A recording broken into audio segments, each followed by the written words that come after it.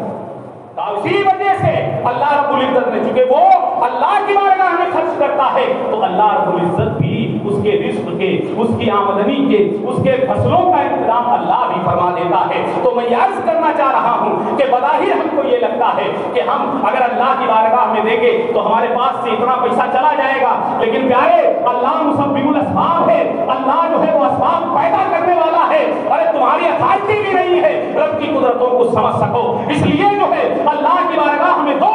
یہ کل قیامت کے دن جب نفسی نفسی کا عالم ہوگا, کوئی کسی کا پرسان حال نہیں ہوگا, ایک ایک نیکی کے لیے بندہ ترس رہا ہوگا. ایک نیکی بس چاہیے ہوتی ہے. ایسے عالم میں بندہ ماں کے پاس جائے گا, ایک نیکی دے دو, ماں بھی انکار کر دے گی. بہن کے پاس جائے گا, ایک نیکی دے دو, بہن بھی انکار کر دے گی. ایسے عالم میں وہ ایک ایک نیکی کے لیے ترسے گا. لیکن اگر اللہ کی بارگاہ میں 1 روپیہ بھی خرچ کیا ہوا ہوگا تو وہ 1 روپیہ اس کو پہاڑ کے برابر نیکیوں کی شکل میں کل قیامت کے دن اس کو ملے گا. اور آپ کو میں ایسے ہی نہیں بیان کر رہا ہوں, حجت الاسلام حضرت امام غزالی رحمت اللہ علیہ فرماتے ہیں میری امت کے جو غربا ہیں, غریب جو ہیں, وہ میری امت کے عمرا سے, امیروں سے 500 سال پہلے جنت میں جائیں گے.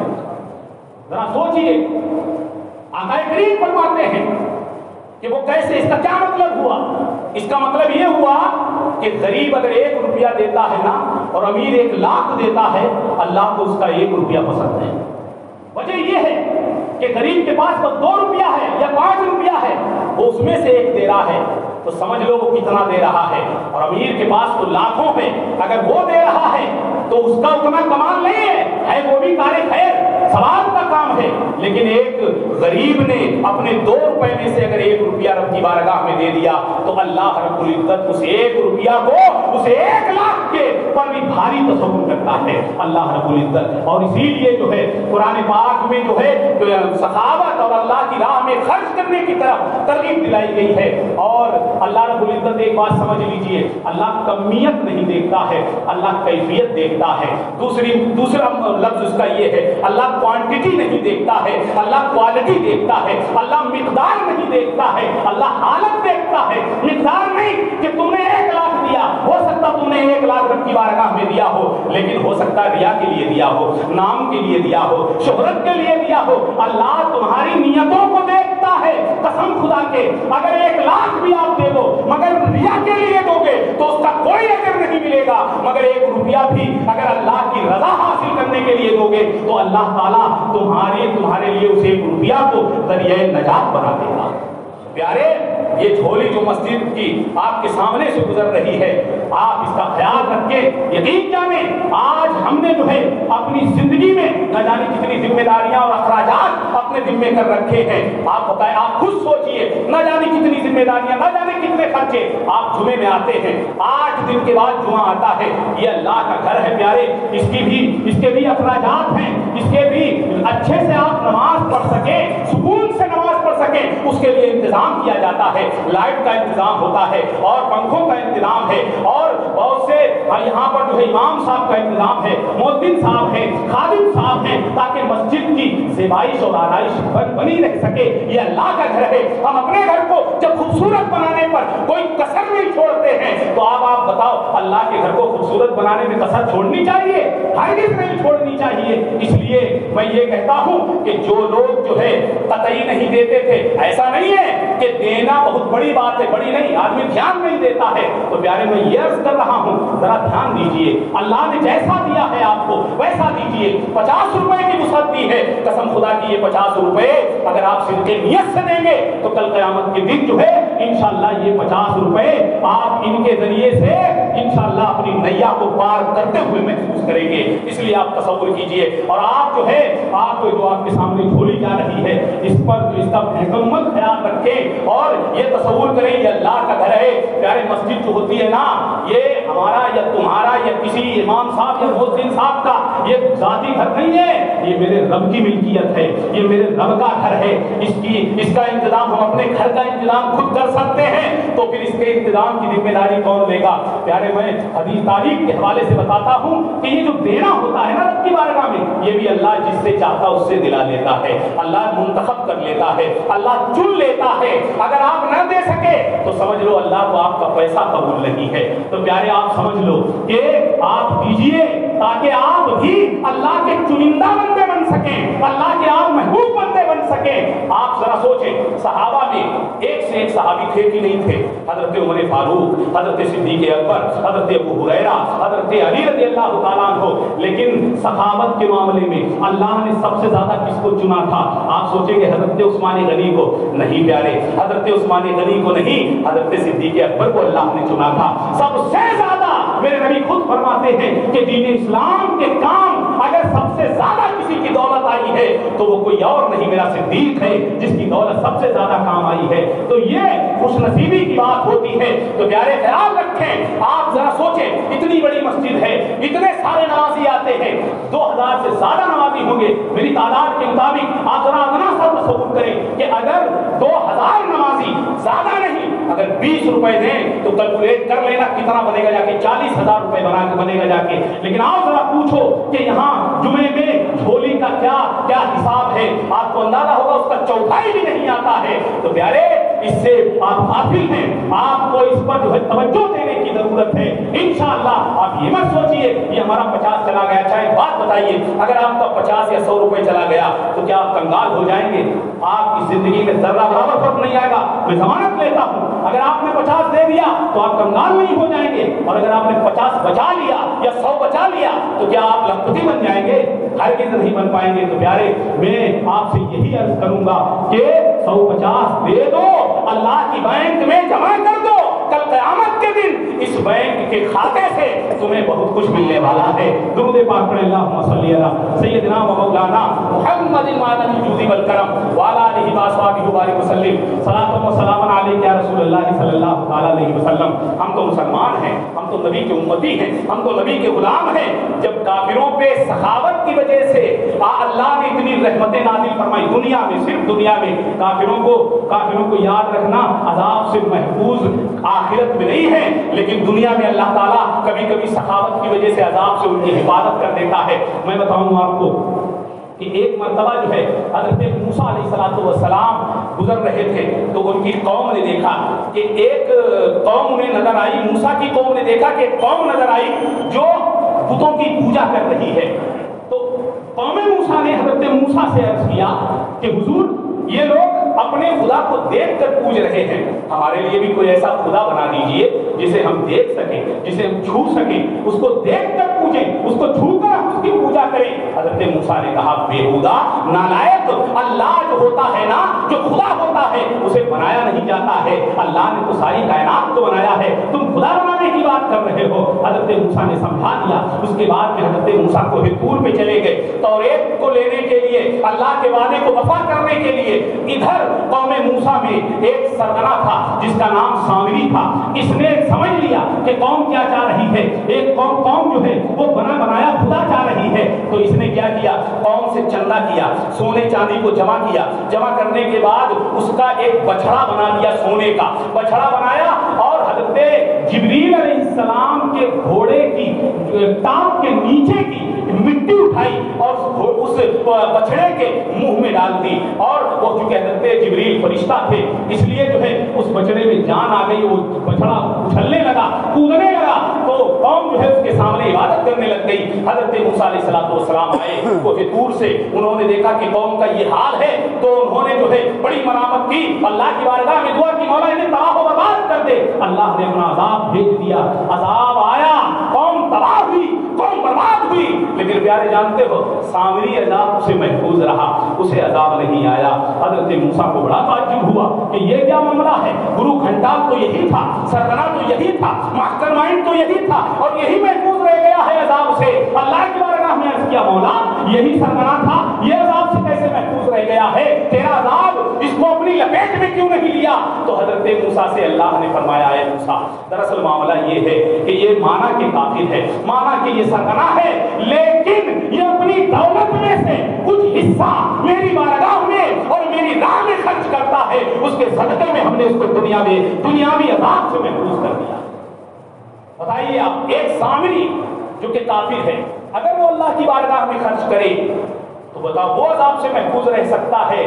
تو ہم تو غلام مصطفیٰ ہیں، ہم تو نبی کی امت ہیں، وہ نبی جن کے صدقے میں ہم پر عذاب نہیں آ رہا ہے۔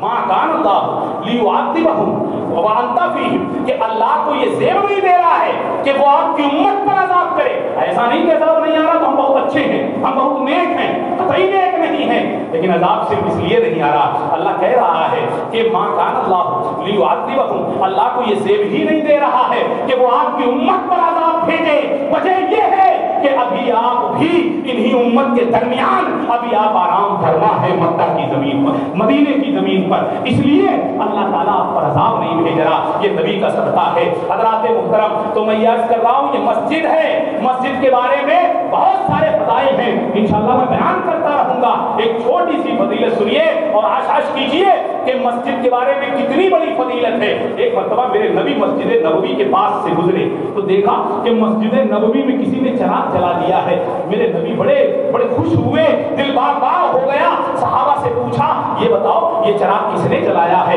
کسی صحابی نے بتایا کہ فلاں صحابی نے یہ چراغ جلایا ہے، تو کہا اچھا اس نے جلایا؟ کہا ہاں، کہا میں اتنا خوش ہو گیا ہوں کہ اگر میری غیر شادی شدہ لڑکی ہوتی تو اس صحابی سے جس نے میری مسجد کو روشن کیا ہے اس صحابی سے میں اپنی بچی کا نکاح کر دیتا۔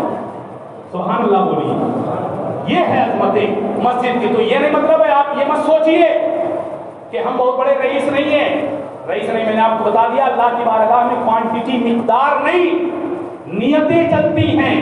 حدیث شریف میں ہے، پہلی حدیث ہے بخاری شریف کی، انما الاعمال بالنیات، کہ عمل کا جو دار و مدار ہوتا ہے وہ کس پر؟ نیتوں پر ہوتا ہے۔ تو پیارے ہمیں اور آپ کو اپنی حیثیت کے مطابق جتنی ہماری حیثیت ہے، ہماری اگر حیثیت 100 کی ہے، 50 کی ہے، ہم 50 دیں گے، اللہ تعالیٰ اس کا اجر ہمیں عطا فرمائے گا۔ اور یہ بیان انشاءاللہ جاری رہے گا، ہمیں اور آپ کو مسجدوں کا احترام کرنے کی اور مسجدوں کی ذمہ داریاں سمجھنے کی اللہ تعالیٰ توفیق عطا فرمائے۔ وما علینا الا البلاغ۔ السلام علیکم ورحمۃ اللہ وبرکاتہ۔